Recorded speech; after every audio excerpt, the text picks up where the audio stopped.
안녕하세요. 일주일도 잘 보내셨나요? 일주일이 의미가 있으셨어요?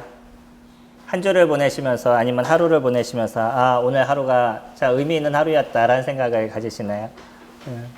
어쩌면 우리에게는 너무나 많은 시간들이 있습니다. 하루에 24시간이라는 시간이 있고요. 또 일주일이면 7일이라는 날짜가 저희들에게 있죠. 그리고 이것은 끊임없이 이렇게 반복이 됩니다. 하루도 반복이 되고 또 주일도 반복이 되고 한 달도 반복이 되고 1년도 반복이 되고 계속적으로 이렇게 반복이 되다 보니까 저희가 어떠면 그 하루 아니면 한 시간에 대한 가치, 그 가치를 잘 느끼지 못하는 것 같아요. 그래서 성공하는 사람들이다 라고 얘기했었을 땐 그 시간에 대한 가치를 알고 그 시간을 바르게 쓰는 사람들인 거죠. 동일한 시간들을 저희가 가지고 인생을 살아가지만 그 한 시간의 가치를 좀 더 의미 있게 사용하게 됐었을 때 그때 우리는 우리들의 삶에 의미 있는 인생을 살았어라는 이야기들을 할 수 있을 것입니다. 그래서 하루를 보내시고 나서 그 하루에 대한 가치를 조금 생각해 보실 수 있으면 좋을 것 같습니다. 오늘 인생을 살아가는 사람들의 모습을 조금 더 고민해 보는 시간을 갖기로 원합니다. 오늘은 침례요한이라는 한 그 사람의 모습을 저희들이 살펴볼 것인데 성경에는 침례요한에 대한 이야기들이 적지 않게 많이 등장을 하고 있죠. 근데 이 침례요한이 살았던 인생들 그러면 그 침례요한의 인생과 우리들의 인생의 모습은 무엇인지 또 왜 그는 그와 같은 인생을 살았는지를 생각해 보도록 하겠습니다. 재밌는 거는요. 주님께서 뭐라고 얘기하시냐면 침례요한을 이야기하실 때 여자가 낳은 사람 중에 이보다 더 큰 사람이 없다라고 이야기하셨어요. 근데 그 이후에 또 뭐라고 얘기하셨냐면 그러나 하나님의 나라에서는 가장 작은 자가 그보다 더 크니라 라고 이야기를 하셨었죠. 의미를 저희가 조금 더 고민해 보실 필요가 있습니다. 여자가 낳은 사람 중에 가장 큰 자임에도 불구하고 하나님의 나라에서의 그 사람의 위치 아니면 하나님 나라에서의 그 사람의 모습은 그냥 가장 작은 사람들보다도 못한 사람이다라고 이야기를 하신다는 거죠. 이거는 우리가 조금 고민해 볼 부분들을 가지고 있습니다. 다시 얘기하면 우리에게 주어진 인생의 모습들, 그러니까 크리스찬들이 갖고 있는 인생의 모습은 성경에서 보여진 그 아름다웠던 삶을 살았던 침례요한보다 더 아름다운 삶을 살아가고 있는 존재들이라는 거예요. 그러니까 우리의 인생의 소중함과 귀함이 어떤 건지에 대해서 저희가 느낄 수 있는 부분이죠. 다시 얘기하면 어떤 면에서 우리에게 있어서는 우리에게 주어진 가장 소중하고 귀한 인생을 우리가 좀 인지하지 못하고 살아가는 것은 아닌가라는 생각도 같이 가져보게 되는 거죠. 사람은 누구나 행복을 위해서 인생을 살아간다라고 누누이 말씀을 드리죠. 하루를 행복하기 위해서 저희들은 인생을 살아갑니다. 근데 그 행복이라는 자체가 어떤 건지는 사람마다 갖고 있는 생각이 조금씩 다를 수가 있죠. 어떤 사람은 등산을 좋아해서 등산을 하면 너무나 행복해 하는 사람들이 있어요. 저 같은 사람은 등산을 하면 곤욕인 거고요. 저는 바다를 가면 마음의 편안함을 조금 느낍니다. 근데 어떤 사람은 바다를 가면 조금 불편함을 느끼는 사람들이 있죠. 그러니까 사람마다 그 사람이 느끼는 부분에 따라서 조금씩 다른 부분들을 가져가고 있는 거죠. 근데 저희가 가끔 이렇게 생각을 해보면 그냥 하루를 살아가면서 편안했다, 오늘 행복했다 라고 생각하는 많은 시간들이 있었었는데 시간이 지나고 났었을 때 그런 시간들이 나에게 진짜 행복이었냐 라고 생각해 보면 어떨 때는 그런 행복이 그냥 머리 가운데 가물가물하게 느껴질 때가 있어요. 저 같은 사람은 여행을 다니는 자체가 곤욕인 사람 중에 한 사람이에요. 나가서 구경하려는 자체가 저에게선 사역입니다. 근데 어느 게 저에게 있어서는 좋으냐면 여행을 가더라도 여행에 가서 그냥 쉬고 있는 것, 푹 쉬다 오는 것, 아니면 집에서 그냥 쉬는 것. 이게 저에게 있어서는 좀 편안하고 쉼에 대한 부분이지 여행이 저에게 있어서 편안하거나 힐링에 대한 부분은 되지 않아요.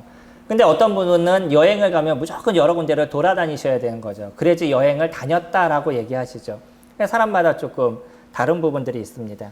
근데 저에게 있어서 조금의 행복은 집에서 좀 편히 쉬는 거예요. 아무것도 안 하고 아무 생각도 안 하고 그냥 머리에 생각을 다 내려놓고 좀 쉬는 것. 그게 행복인데 재밌는 건 뭐냐면요. 아, 그래, 행복했다. 오늘은 좀 쉬었다. 라고 생각했던 시간이 있는데 뒤돌아보면 아, 내가 어떤 것 때문에 행복했지? 라고 생각해보면 그 날짜가 기억이 나지 않아요. 무슨 말인지 이해되시나요? 내가 행복했다라고 생각했던 그 부분도 뒤돌아보면 그냥 기억에 남지 않아요. 근데 어떤 것은 저에게 기억이 남냐면 무엇인가 힘들었고 어려웠던 부분이지만 열심히 그것을 이겨갈 수 있었던 힘이 나에게 있었던 것. 그래서 그 어려움을 견뎌낼 수 있는 힘이 있었던 그 상황은 나에게 있어서 기억이 나고요. 그리고 뒤돌아봤었을 때, 아, 그래. 그렇게 내가 그 어려움을 견딜 수 있는 힘을 가진 것, 이게 나에게 행복이었어. 라는 생각을 가져가게 됩니다. 사실 저희들에게 있어서 그래서 행복이라는 거는요, 우리 인생을 살아가는 나의 가치, 나의 삶의 가치가 주어지게 됐었을 때 사실은 그것을 행복이라고 저희들이 느끼게 된다는 거예요. 선생님들 뒤로 돌아서 한번 생각해 보세요. 인생을 살았던 많은 시간들 속에서 내가 무엇인가를 이루었던 것, 또 내가 무엇인가를 해냈던 것, 아니면 어려움에 대한 것을 내가 이겼던 어떤 순간들, 그런 순간이 나에게 있어서 가치 있는 인생이 되어 오셨죠. 그냥 아무 생각 없이 쉬었던 그런 인생이 아니라 무엇인가를 부딪히고 싸웠고 그래서 거기에서 무엇인가를 쟁취해 갔던 것들, 뭐 이런 것을 생각해 보면 아, 그래, 나는 가치 있는 삶을 그때는 살았지라는 생각을 가지시게 된다는 거예요. 그리고 그것이 우리들의 입가에 새로운 미소를 짓게 되는, 아, 그게 나에게 행복이었구나라는 것을 저희들이 느끼게 되죠. 침례 요한의 모습은 그랬습니다. 침례 요한의 인생은요, 그가 몇 년의 인생을 살았죠. 저희들이 정확하게 그 나이를 알 수는 없습니다. 근데 분명한 거는 뭐냐면 침례 요한이 기껏해야 30 초반의 인생을 살고 죽음을 당했다는 거예요. 그것만은 확실한 거죠. 30 초반의 삶을 살았습니다. 여기서 30살 미만이신 분이 몇 명이나 계시죠? 지금 손가락이 꽂을 정도로. 대부분 30살 이상의 삶을 살았습니다. 근데 놀라운 거는요, 그 30살밖에 되지 않는 그런 청년이 얼마나 많은 사람들을 회개시키고 얼마나 많은 사람들을 하나님께 이끌었는지에 대한 부분들을 저희들에게 보여주고 있어요. 그는요, 어떤 누구도 두려워하지 않았습니다. 사실 침례 요한은 당시의 시대적인 배경으로 봤었을 때는 그 좋은 배경을 갖고 태어난 사람이었었어요. 침례 요한이 침례 요한의 아버지가 어떤 일을 하셨던 분이죠?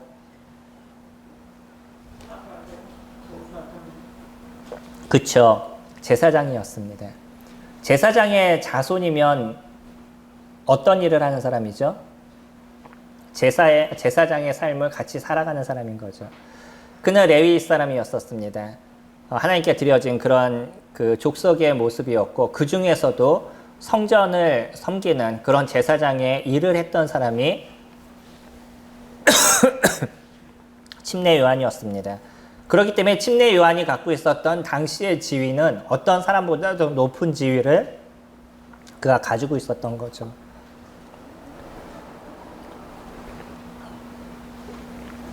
그리고요, 그는 젊은 나이임에도 불구하고 여러 명성이 있어서 사람들이 침례 요한에 대한 이야기에 대해서 함부로 하지 못했던 모습을 갖고 있었습니다. 충분히 자기를 드러낼 수 있고요, 자기의 능력을 과시할 수 있는 그런 위치에 있는 사람이었던 거죠. 하지만 침례 요한이 살아갔던 삶의 모습은 조금 다른 인생을 살았어요. 이스라엘 사람들 중에서는 여러 분파가 있습니다. 사두개파가 있고, 그리고 바리새파가 있고, 성경에선 등장하지 않는 에세네파라는 분들이 계시고요. 그리고 열심당원이라는 사람들도 있었었죠. 성경에 등장하지 않는 에세네파, 이 사람들은 조금 소수의 사람이라 이들은요, 금욕주의에 있었던 사람들이었었고, 세상과는 좀 단절된 삶을 살았던 사람들입니다.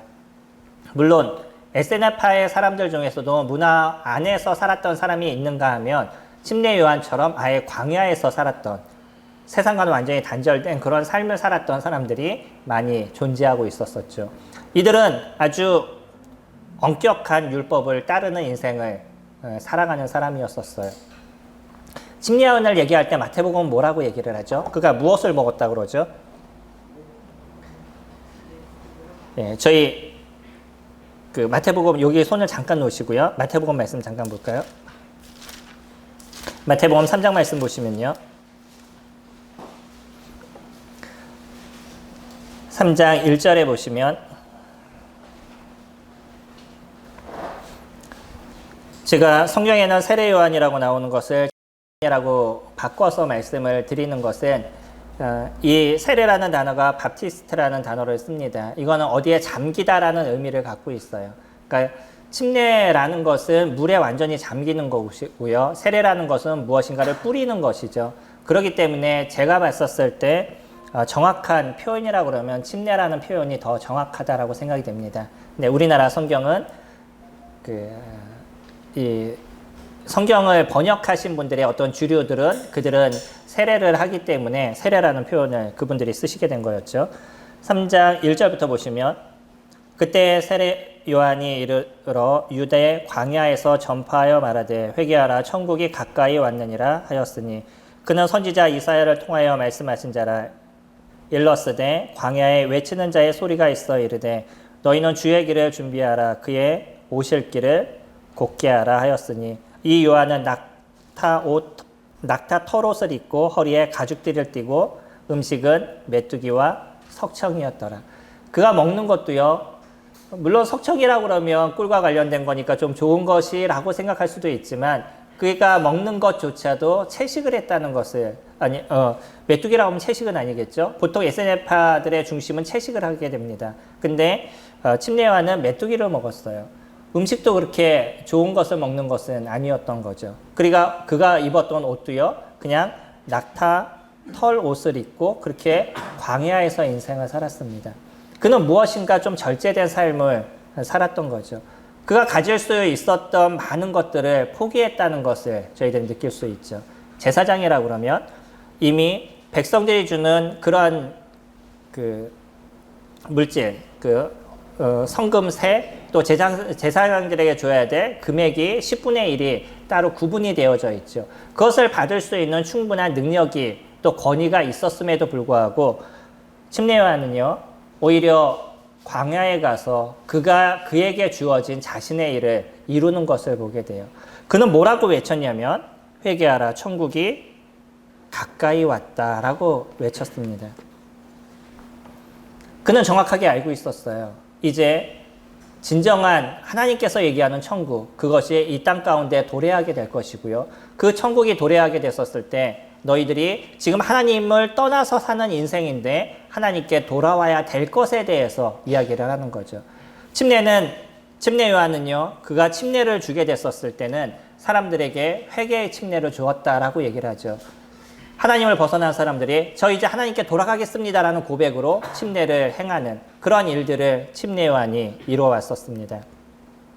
이런 침례 요한의 행위를 보면서는 당시 그 분파의 중심이라고 얘기하는 사람들, 이 사람들에게 있어서 침례 요한은 또 하나의 눈의 가시가 되었죠. 왜냐하면 자신들이 하는 이야기를 듣지 않고 침례 요한이 하는 얘기에 대해서 백성들이 소중하게 여기니까 이 사두개인이나 바리새인이나 이런 사람들의 입장에서는 침례 요한이 그렇게 탐탁하지는 않았습니다. 하지만 많은 사람들이 침례 요한을 소중하게 여기니까 이들에게 있어서는 과연 이 사람이 어떤 사람인가라는 궁금증이 있었던 거죠. 그게 이제 오늘의 말씀입니다.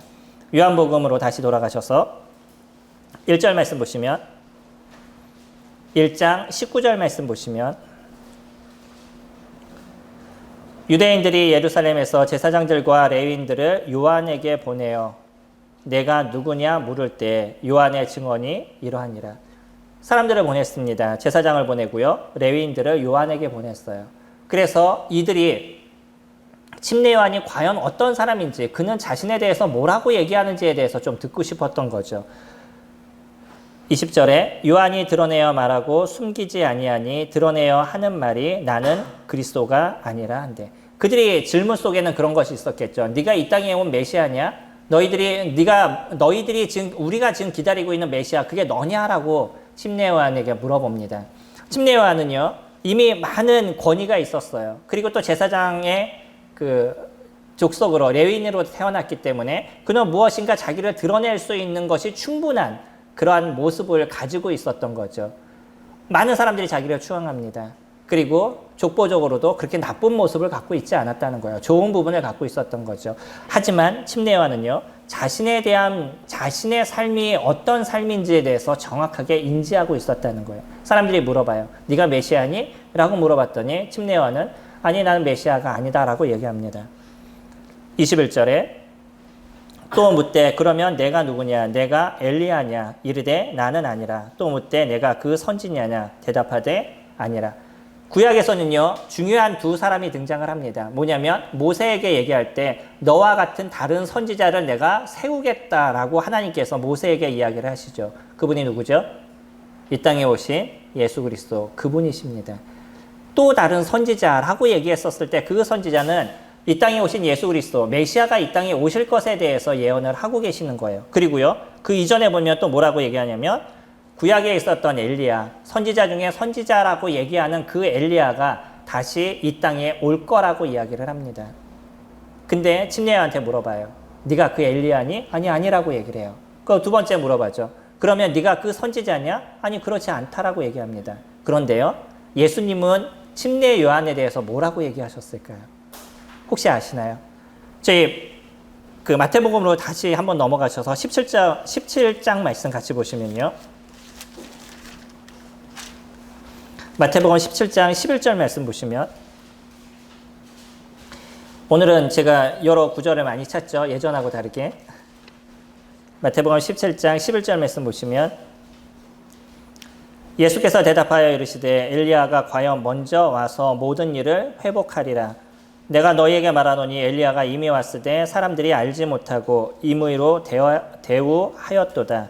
인자도 이와 같이 그들에게 고난을 받으리라 하시니 그제서야 제자들이 예수께서 말씀하신 것이 세례 요한인 줄을 깨달으니라. 다시 와야 될 엘리야가 누구라고요? 예, 침례 요한을 얘기를 하고 있습니다. 근데 침례 요한은요, 자신은 그런 사람이 아니라고 얘기합니다. 다만 침례 요한은 자신이 해야 될 일이 무엇인지에 대해서 정확하게 그들에게 이야기를 해요. 요한복음으로 넘어가셔서 22절 말씀 보시면 또 말하되 누구냐? 우리를 보낸 이들에게 대답하게 하라. 너는 내게 대하여 무엇이라 하느냐? 이르되 나는 선지자 이사야의 말과 같이 주 얘기를 곧게 하라고 광야에서 외치는 자의 소리로라 하니라. 이사야서 40장에서 등장하고 있는 이야기를 말하고 있습니다. 이사야는요, 앞으로 광야에서 외치는 자가 있을 거라고 얘기했습니다. 침례 요한은 자신은 그와 같은 자라는 것이에요. 자신은 무슨 일을 할 것이냐면 앞으로 오실 그런 메시아, 그 메시아의 길을 좀 평탄하게 하고 이 메시아가 이 땅에 올 것입니다. 당신들은 이 메시아를 영접해야 됩니다. 받아들여야 됩니다. 라는 그러한 선지자, 먼저 와서 그 얘기를 하는 사람의 역할을 침례 요한은 하고 있다라고 자기 스스로를 얘기합니다. 자기는 그 침례 요한은 자기를 높이지 않아요. 침례 요한은 자기 자신의 모습이 무엇인지에 대해서, 자기의 역할이 무엇인지에 대해서 정확하게 알고 있어요. 그리고 그 역할을 이루고 있습니다. 그리고 나서요, 침례 요한은 나중에 죽음을 당하게 되는데 이 죽음도 아주 안타까운 죽음을 당하게 되죠. 왜냐하면 헤롯의 자기의 동생인 빌립이라는 자기 동생의 그 아내를 취하게 됩니다. 헤롯도 여러 헤롯이 있죠. 그 헤롯 안티파스라는 헤롯이 자기 동생의 아내를 자기 아내로 받아들이게 돼요. 이것에 대해서 잘못됐다고 침례 요한이 이야기를 합니다. 근데 이 이야기로 인해서 결국은 침례 요한은 죽음을 당하게 되는 거죠. 옳은 소리를 해서 그 옳은 소리 때문에 죽음을 당하게 돼요. 어떻게 생각하셔요? 그는 세상에서 많은 것을 얻을 수 있었던 그런 권위 속에 있었고요. 많은 사람들이 그를 추앙하는 인생을 살아가고 있었던 사람이었어요. 충분히 이 세상에서 많은 것을 누릴 수 있는 사람이었고요. 많은 사람에게 그 총망을 받을 수 있는 그러한 인생을 살고 있었던 것이 침례 요한이었던 거죠. 근데 그의 인생은요, 몇 년으로서 끝난다고요? 예, 30대 조금 넘는 그런 인생으로서 그의 삶을 마감하게 돼요. 어때요? 인생을 잘 살았나요? 아니면은 아유 안타깝네, 어떻게 그럴 수 있어 라고 생각하시나요? 어떠시죠? 우리는요, 우리가 살아가고 있는 이 세상의 모습에서는 침례 요한과 같은 모습을 가지고 있다 그러면 아유, 안 됐네. 그래도 열심히 인생을 살았는데 어떻게 저렇게 될 수 있을까라는 생각을 사람들은 가져가고 있다는 거예요. 이것이 세상적인 관점을 갖고 있는 행복에 대한 부분입니다. 사람들은요, 세상적인 관점 속에서 행복을 생각해요. 그러니까 그 행복의 중심이 항상 무엇이냐면 돈인 거죠.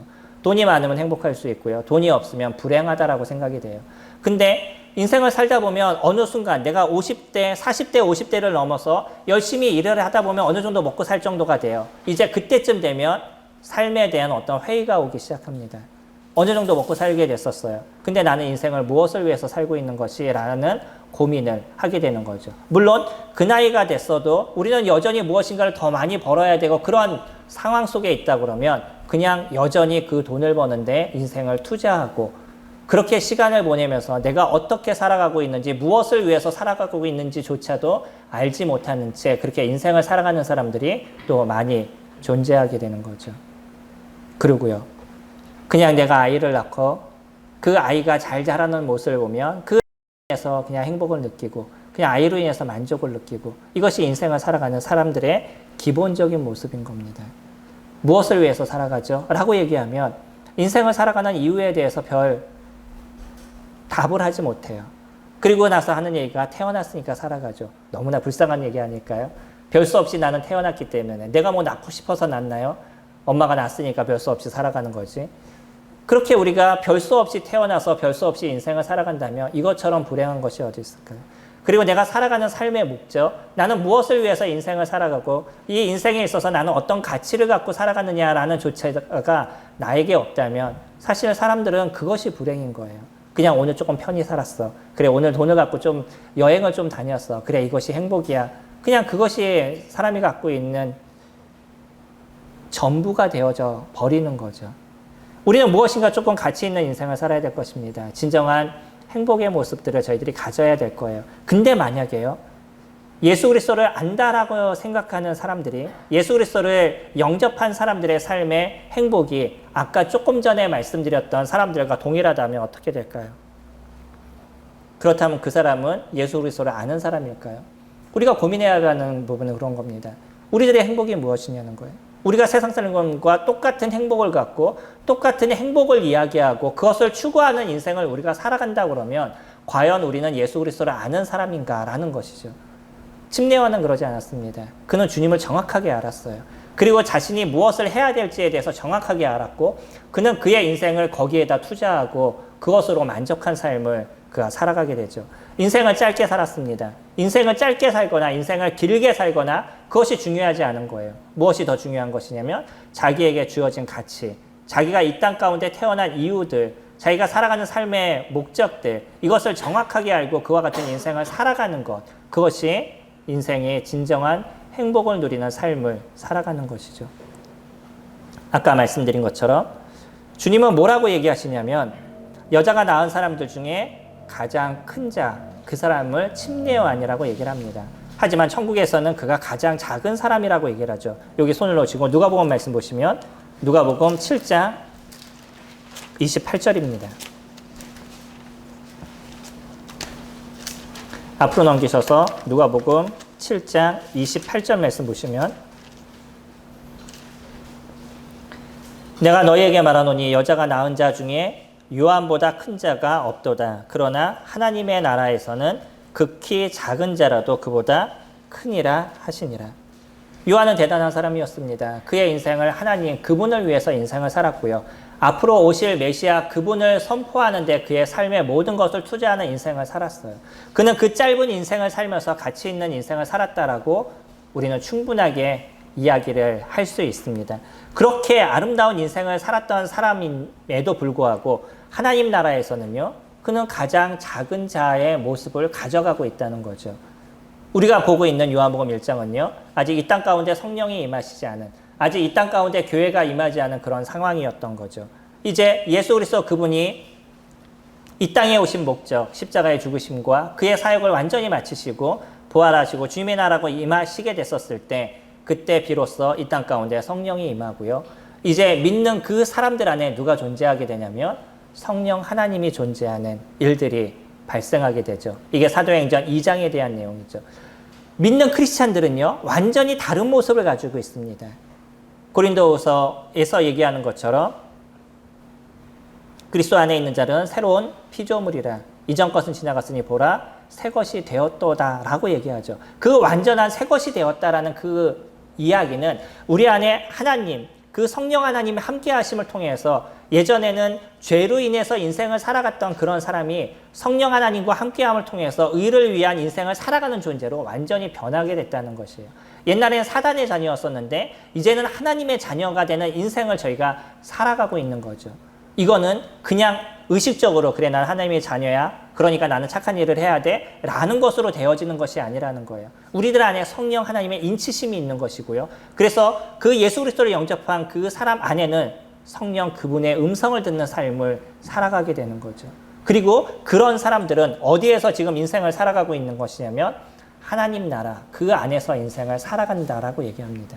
하나님의 나라는 앞으로 오게 될 완전하게 이루어질 우리가 소위 얘기하는 천국이라는 그곳에서 완성될 것이지만 그러나 지금 이곳에서 성령 하나님과 함께 살아가는 사람들, 예수 그리스도의 그 음성을 듣고 살아가는 사람들 안에는 이곳에서 천국이 이루어진 것이에요. 그러니까 예수 그리스도를 영접했다라고 얘기하는 사람들은 그 안에 이미 하나님 나라가 이루어진 인생을 저희가 살아가고 있는 거죠. 그러니까 저희들은 누구보다 더 특별한 삶을 살아가는 것이에요. 침례 요한보다 더 특별한 인생을 사는 것이 저희들인 겁니다. 침례 요한은요, 완전한 성령의 침례를 받았던 사람이 아니었기 때문에 그에게서는 인생을 사는 데 있어서 나름대로 자기가 고민하고 생각해야 될 많은 부분들이 놓여져 있었어요. 그가 감옥에 갇혔었을 때는 또 여러 가지 생각을 하면서 과연 내 인생이 맞는 것인가? 내가 살아가는 것이 맞는 것인가? 라는 고민을 그가 했었고요. 그러다 보니까 예수님께 사람을 보내서 당신이 이 땅에 오신 메시아가 맞습니까? 우리가 다른 사람을 기다려야 됩니까? 라는 질문도 하게 되는 것이죠. 근데 저희들은요, 우리가 영접한 예수 그리스도에 대한 의심과 예수 그리스도 그분에 대한 잘못된 생각을 저희들이 갖지 않는다는 거예요. 왜 그러죠? 저희들 안에 진정한 성령이 임한 인생을 살아가기 때문인 거예요.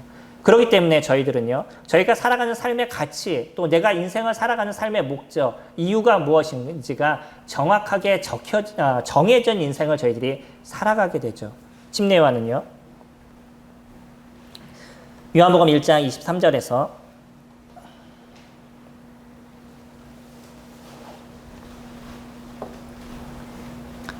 22절부터 보시면 또 말하되 누구냐 우리를 보낸 이들에게 대답하게 하라.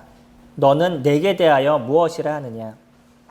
이르되 나는 선지자 이사야의 말과 같이 주의 길을 곧게 하라고 광야에서 외치는 자의 소리로라 하니라. 그는 정확하게 자기의 얘기를 합니다. 광야에서 외치는 자의 일을 그가 이룬다라고 얘기해요. 자기를 이 땅에 보내신 그 목적에 따라서 그는 그 일을 이루고요. 거기에 대한 참된 가치와 그것에 대한 참된 의미를 부여하는 삶을 그가 살아가고 있는 거죠. 크리스찬들은요, 무엇을 위해서 살아가죠? 크리스찬들은 예수 그리스도 그분의 이름을 위해서 저희가 살아가죠. 우리가 살아가는 삶 안에서 그리스도가 나타나고 우리가 살아가는 삶 안에서 그리스도가 드러나는 인생을 살았었을 때 그것이 비로소 우리들의 인생의 가치가 매겨지는 삶이 되어져 가는 거죠. 내가 돈을 조금 더 벌고 내가 그냥 교회 와서 어떤 일을 조금 더 하고 뭐 이런 것이 우리들의 가치는 아닌 거예요. 우리는 물론 교회 와서 많은 일들을 섬기는 거 중요한 겁니다. 당연히 그것은 해야 되는 것이에요. 그것이 나에게 가치가 되는 것이 아니라 크리스찬들은요, 당연히 교회를 섬기는, 다시 얘기하면 예수 그리스도의 그 몸을 섬기는 일을 이루는 것이 당연한 것이에요. 성도님들이 교회에 와서 어떤 일들이 분명히 있으셔야 됩니다. 난 교회로서의 역할을 하셔야 되는 거죠. 그것이 청소를 하는 거든 어떤 종이 한 장 치우는 것이든 무엇이든 우리는 교회 안에서 우리 가치에 대한 나를 구원하신 그리스도 안에서의 그 몸의 역할을 하는 것이에요. 이거는 내가 했기 때문에 딴 사람이 나를 알아줘야 되는 것도 아니고요. 내가 이만큼의 어떤 역할을 하기 때문에 그만큼의 다른 사람들의 나를 소중히 여겨야 되는 그런 것도 아니고요. 당연히 자연스럽게 나에게 주어진 그 일을 이루는 것, 그건 우리들의 삶의 모습인 거죠. 그러나 그런 일을 했다라고 나는 인생에 있어서 가치 있는 삶을 살았다라고 얘기하는 것이 아니에요. 중요한 건 뭐냐면 그 속에서 예수 그리스도가 드러나느냐는 거죠. 침례 요한이 이와 같은 일을 하면서 그래도 나는 능력이 있어. 난 그래도 너희들보다 난 그냥 그 예수 그리스도 오실 그분, 이 땅에 오실 메시아를 위해서 인생을 살아가고 있어. 그러니까 나하고 너하고 너희들이 너무나 달라. 이런 얘기를 했다 그러면 그는 그 일에 대한 의미가 없었을 거예요. 그는 그러지 않았습니다. 자기의 역할을 정확하게 알았어요. 그리고 자신은 메시아도 아니고요. 자기는 엘리야도 아니고요. 이 땅에 온 엘리야임에도 불구하고 나는 그런 엘리야가 아니라고 얘기를 해요. 그리고 나는 이 땅에 올 그런 모세도 아니라고 얘기합니다. 다만 나는 나의 역할, 이 땅에 오실 메시아를 위해서 그 길을 평탄하게 하는 그 일을 하는 것, 그것이 지금 나의 역할이다 라고 그가 얘기를 하고 있는 것. 그것이 다른 것이에요. 저희들이 인생을 살면서 진정한 가치는 예수 그리스도 그분이 우리를 통해서 나타나는 것입니다. 우리가 어디에 있든지 그건 상관이 없을 거예요. 성도님들이 직장에 계시던, 가정에 계시던, 아니면 친구들을 만나시던, 여행 가운데 있으시던, 우리는 어느 곳에 있든지 그 속에서 그리스도를 드러낼 수 있어요. 입을 열어서 예수님을 믿으세요, 교회를 가세요 라고 얘기하는, 그리고 나서는 험한 말을 하고 욕을 하고 그런 모습을 이야기하는 것이 아니라 오히려 그거는 저 사람이 믿는 예수라면 나는 안 믿겠어 라는 이야기를 하지 않겠어요. 우리가 하고 있는 말 한마디, 우리가 하고 있는 행동 하나, 그런 것에서 그 속에 혹시 예수 그리스도 그분의 모습이 잘못되게 드러난다 그러면 그것을 조심하고 바꿔가는 삶을 살아가는 것, 그것이 그리스도인인 거죠. 요즘 책 중에 비폭력 대화라는 책이 있습니다. 저희 교회도, 저희 사랑나무 작은 도서실에도 이번에 제가 비치해 놨는데 한번 읽어보셔요. 좀 두껍습니다. 근데 우리가 대화를 어떻게 해야 되느냐에 대한 기본적인 거예요. 사람들은 내가 생각하는 대화를 해요. 내가 하고 싶은 이야기를 합니다. 근데 이 대화는요, 오히려 칼보다 사람들을 더 고통스럽게 만들고 사람들을 더 아프게 만들 수 있는 거예요. 말로 사람을 죽일 수가 있습니다. 칼이 없어도요. 이것을 폭력이라고 얘기를 하죠. 사람을 때려야지만 폭력이 아니에요. 그 사람이 어떤 말을 하느냐, 그것이 사람들에게 폭력이 될 수 있다는 거예요. 그런 부분에 있어서 우리는 대화를 어떻게 해야 되느냐도 공부해야 될 필요가 있습니다. 요즘 사람들은 대화에 너무나 많은 문제를 가지고 있어요. 자기가 어떻게 이야기를 하고 그 얘기가 다른 사람에게 어떤 고통을 주는지에 대해서 별 관심이 없습니다. 그냥 나만 상처를 안 받으면 돼요. 다른 사람이 상처를 받아도 나만 안 받으면 돼요. 그리고 내가 한번 상처를 받으면 그건 엄청나게 큰 문제로 이야기를 합니다. 어떻게 저렇게 얘기할 수 있냐라고 얘기하면서 내가 받은 상처에 대해서는 크게 얘기하지만 내가 한 말에 대해서는 생각을 하지 않는다는 거예요. 말을 어떻게 해야 되는지, 내가 했던 말이 다른 사람에게 어떠한 상처가 되고 고통이 되는지에 대해서 우리는 공부해야 될 필요가 있는 거예요. 이게 크리스찬들인 겁니다. 우린 그 하나하나를 세세하게 생각을 해요. 왜 그러죠? 그것을 통해서 예수 그리스도의 이름이 드러나기를 원하는 것이에요. 우리가 살아가는 삶의 그 여러 여정 속에서 그리스도가 나타나는 인생을 살아갑니다. 이게 크리스찬들인 거죠. 그랬었을 때 우리는 하루를 마감하면서 그래, 오늘 하루는 내가 가치 있는 인생을 살았어 라는 고백을 할 수 있는 거죠. 우리는 아이들을 키우면서 아이들에게 바른 것을 알려주기를 원해요. 근데 아이들 키우다 보면 어떠시죠? 내 속에 있는 진정한 죄성이 무엇인지를 볼 수 있죠. 아이를 키우면서요. 아이가 진짜 사랑스러우면서도 여전히 우리 안에서 갖고 있는 이기적인 것들, 이런 것이 너무나 힘들게 나타나는 모습을 저희들이 가져가요. 저도 이번에 초등학교 5학년, 6학년을 가르치는 시간들을, 함께 돕는 시간들을 가져가고 있는데 너무나 화가 났어요. 도대체 아이들이 이건 어떻게 할 수 없는 상황인 거예요. 그러니까 순간적으로 화가 너무 많이 나더라고요. 그리고 나서 뒤돌아서 일주일 그 이후에 있는 시간 동안에 계속 그 생각이 제 머릿속에서 떠나질 않아요. 아이들을 어떻게 바르게 가르칠까? 아이들을 어떻게 온전하게 가르칠까? 이 생각이 머릿속에 떠나지 않는데 그 속에서 제가 말씀을 준비하면서 기억난 게 있었어요. 그게 뭐냐면, 그래, 그 아이들을 온전하게 가르쳐야지. 그 아이들이 미래를 네가 잘 인도해야지. 근데 너는 그 아이들을 위해서 기도하고 있었니? 라는 것이었어요. 제가 순간적으로 내가 아이들을 위해서 기도하고 있지 않았구나라는 걸 깨달았어요. 그리고 아이들을 위해서 책을 펴놓고 그 아이들의 이름을 쭉 적어놓은 게 있어서 아이들의 이름을 보면서 같이 기도하는 시간을 잠시 가졌습니다. 저희들의 모습은요, 내가 그 사람을 어떻게 가르쳐야지, 어떻게 잘 이끌어야지 라는 것도 중요하지만 더 중요한 건 그 영혼들을 진짜 하나님께 의지하는 시간들을 내가 가져가고 있느냐. 그래서 그 아이들이 변하는 모습을 주님 앞에 의탁하는 시간들을 내가 가져가고, 그래서 그것을 바로 이끌기 위해서 고민하는 시간들을 가져가고 있느냐. 그런 것이에요. 그 아이들이 교회를 나올 수 있으면 좋고요. 그 아이들이 주님을 믿을 수 있으면 좋지만 그거는 우리들의 소관이 아니라는 거예요. 저희들의 소관은요.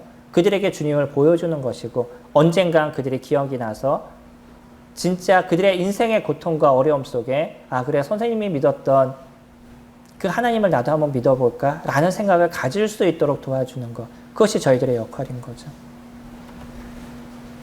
24절에 보시면 그들은 바리새인들이 보낸 자라 또 물어 이르되 내가 만일 그리스도도 아니요 엘리야도 아니요 그 선지자도 아닐진데 어찌하여 세례를 베푸느냐. 요한이 대답하되 나는 물로 세례를 베풀거니와 너희 가운데 너희가 알지 못한 한 사람이 섰으니 곧 내 뒤에 오시는 그이라. 나는 그의 신발끈을 풀기도 감당하지 못하겠노라 하니라. 침례 요한은요. 예수님에 대해서 표현할 때 그런 표현을 쓰죠. 나는 그분의 신발끈을 푸는 것, 그것을 내가 하라고 해도 이것을 감당하는 게 너무나 힘들고 어렵습니다. 이건 나에게 영광입니다. 라는 표현을 그가 써요. 그는 하는 일은 오직 자신은 물로 세례를 줘서 사람들에게 회개를 하도록 이끄는 역할을 하지만 그러나 내 뒤에 오시는 그분은 성령으로 침례를 줘서 그 사람들이 진정한 삶의 변화와 생명의 빛이 그들에게 비치는 인생을 살게 하시는 건 그분이 하시는 거다라고 이야기를 하죠. 어떤 랍비가 그런 얘기를 했습니다. 뭐라고 얘기했냐면 종이 자기 상전을 위하여 행하는 모든 섬김을 제자는 자기 선생을 위하여 하되 신들매를 푸는 일만은 하지 않아도 된다라고 얘기했어요. 이스라엘 사람들에게 있어서 제일 더러운 것이 어디죠? 발이었죠. 그들은 사막을 걸어야 되기 때문에 발이 계속 모래에 휩쓸려가는 모습을 갖고 있습니다. 그렇기 때문에 그들은 집에 오면 제일 먼저 발을 씻었었죠. 그 종 중에서도 최하의 종이 발을 씻겼다라고 이야기를 합니다. 그러니까 제자들은요. 선생을 위해서 어떤 것이든지 다 해야 된다라고 얘기해요. 하지만 무엇은 안 해도 된다고요. 신발을 건드리는 것, 발을 건드리는 것 이런 것은 안 해도 된다. 그 정도로 하찮은 일이라는 거죠. 근데요. 침례 요한은 예수님에 대해서 뭐라고 표현해요? 나는요. 그분의 신발끈 하나를 이렇게 풀어드리는 것. 이런 저참도 나에게서는 감당하지 못할 만한 영광입니다라고 얘기를 하죠. 자신이 어떤 존재인지를 정확하게 알잖아요. 요즘 살아가는 크리스찬들은요. 예수님이 나를 구원하신 그분께 왜 주님 나에게 안 도와주세요? 내 인생을 사는데 이렇게 힘든데 왜 주님 나에게 도움을 안 주세요? 내가 마음이 이렇게 어려운데 왜 나의 마음을 새롭게 해주지 않으세요? 라고 오히려 누구를 원망해요? 예수 그리스도를 원망합니다. 물에 빠졌더니 그 보따리 내놓으라고 얘기하는 것처럼 지옥에서부터 나를 건져줬더니 이제 하는 얘기가 나를 잘 살아가도록 도와주세요. 당신은 그런 역할을 해야 되는 겁니다. 라고 이야기를 한다는 거예요. 침례 요한과 어떤 차이를 갖고 있는 거죠? 침례 요한은요. 자신의 역할을 알았어요. 그리고 그는요. 자신이 해야 될 그 일, 예수 그리스도 그분 앞에 사람들이 갈 수 있도록 그들을 회개시키는 일을 하는 것, 그것이 그에게 있어서 행복이고 가치였습니다. 크리스찬들의 가치는 뭐죠? 저희들도요. 근처에 있는 사람들에게 그들이 주님 앞에 돌아갈 수 있도록 그 역할을 하는 게 저희들의 일인 거예요. 저희가 그 사람들을 구원시키려는 착각을 하지 마시기 바랍니다. 저희가 사람들을 구원시킬 수 없어요. 저도 7월 달에 복음을 전하러 가지만 제가 그 사람들을 구원시킬 수가 없어요. 제가 하는 일은 무엇이냐면 그들에게 예수 그리스도를 소개하는 것이고 예수 그리스도를 믿을 수 있도록 도와주는 역할을 제가 하는 것이죠. 믿음은 주님이 주시는 겁니다. 그 사람의 마음이 열려서 제 이 죄에 대해서 주님 앞에 고백을 드립니다. 제가 어떻게 하면 구원을 얻을 수 있을까요? 라고 하나님을 찾게 됐었을 때 그때야 비로소 하나님의 은혜 가운데 마음이 열리고 주님을 믿을 수 있는 것이죠. 그 역할은 하나님께서 하시는 겁니다. 예수 그리스도 그분이 하시는 거예요. 저희들의 역할은요. 그 사람들이 하나님 앞에 나아올 수 있도록 하는 일들, 그런 일들을 하는 게 저희들이죠. 저희들이 모여서 예배하는 것도 그 중에 하나의 모습입니다. 이 속에서 하나님 말씀으로 저희가 충전을 받고요. 다시 이 시간이 끝나서 집으로 돌아가게 됐었을 때 그때 사람들에게 이 충전된 그 은혜를 갖고 사람들에게 선포하는 일들을 저희들이 이뤄가는 거죠. 그 사람들에게 내가 갖고 있는 그 삶의 모습을 보여주고 내가 말하는 말의 모습을 그들에게 보여줌을 통해서 무엇인가 저 사람은 다르다라는 것, 저 사람이 믿는 하나님은 분명히 다르다라는 것을 이제 보여주는 역할이 저희들의 모습인 거죠. 그래서 그 사람들로 향해서 주님을 믿으세요. 주님 앞에 나오세요. 하나님 앞에 있을 때 당신의 삶의 진정한 가치가 매겨지고 당신의 삶의 진정한 행복이 당신에게 있습니다라는 이야기를 저희들이 해줄 수가 있는 거죠. 침례요한은 그 역할을 했습니다. 그리고 나서 그 섬김의 역할이 그에게 있어서 진정한 행복의 모습이 되었던 것이죠. 오늘 저희들은 침례 요한을 같이 살펴봤습니다. 그리고 침례 요한이 살아갔던 삶을 통해서 저희들이 교훈을 얻었어요. 우리는요, 때로는 성경을 문자적으로 볼 때가 있습니다.